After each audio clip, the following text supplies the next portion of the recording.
తమ ఓటును వినియోగించుకోవాలి. ఇప్పుడు ఉన్న ముఖ్యమంత్రి జగన్మోహన్ రెడ్డి గారు కళ్ళబొల్లి కబుర్లు చెప్పి ప్రజలను మభ్యపెడుతున్నారు. ప్రజలు నిత్యావసర సరుకులు ఆకాశం నుండి పప్పు కాడి నుంచి ఉప్పు కాడి నుంచి గ్యాస్ సిలిండర్, డీజిల్, పెట్రోల్ రేట్లన్నీ ఎక్కిపోయి అపస్థలు పడుతుంటే అవన్నీ ఆలోచించకుండా మీకు ఏవేవో కళ్ళుబొల్లి కబుర్లు చెప్తున్నారు.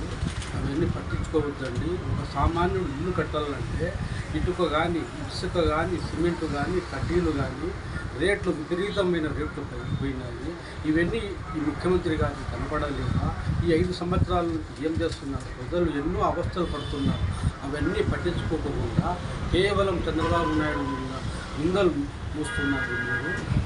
మీరు ఏమన్నా సంవత్సరానికి వచ్చిన జాబ్ క్యాలెండర్ అంటే ఎంతమంది మీరు ఉద్యోగాలు ఇచ్చినారు, ఎంతమంది ఉపాధి పొందినారు ఒక్కసారి ఆలోచించుకోండి. మీ ఓటు తెలుగుదేశం పార్టీకి వేయండి. అలాగే చంద్రబాబు నాయుడు బీజేపీతో చేతులు కలిపినారు అంటున్నారు. చంద్రబాబు నాయుడు బీజేపీతో చేతులు కలిపి ఉంటే 53 రోజులు జైల్లో ఉండేవాడు కాదు, బయట ఉండేవాడు. మీరు చేతులు కలిపి రాష్ట్రాన్ని దోచుకుంటున్నారు. అలాగే చంద్రబాబు నాయుడు చేసిన అభివృద్ధిని చూడండి. చంద్రబాబు నాయుడు ఏమంటున్నారు? వస్తానట్లే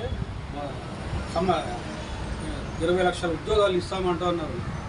సంవత్సరం డిఎస్సి ప్రకటిస్తా అంటున్నారు. ఇది చూడండి, అభివృద్ధిని చూడండి మీరు. అంతేగాని మీరు కళ్ళబొల్లి మాటలు చెప్పి ఎన్ఆర్సీ అంట, సిఆర్సీ అంటే ఇవన్నీ ఎందుకు?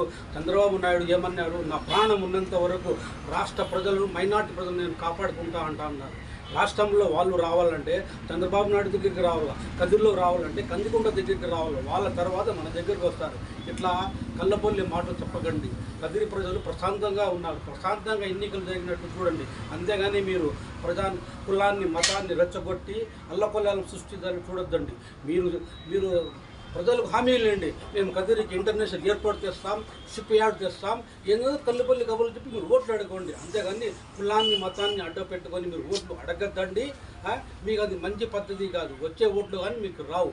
ఆల్రెడీ ప్రజలు, రాష్ట్ర ప్రజలు, కదిరి ప్రజలు డిసైడ్ అయిపోయినారు. రాష్ట్రంలో చంద్రబాబు నాయుడు రావాలా, కదిరిలో కందికొండ వెంకటప్రసాద్ గారు గెలుచాలా అని చెప్పి ప్రజలు డిసైడ్. ఇప్పటికన్నా మానుకొని పద్ధతిగా ఈ ప్రచారం మీరు చేసుకోండి. మతాన్ని, కులాన్ని పెట్టద్దండి. మంచితనాన్ని చూడండి. జై చంద్రబాబు, జై కందికొండ వెంకటప్రసాద్.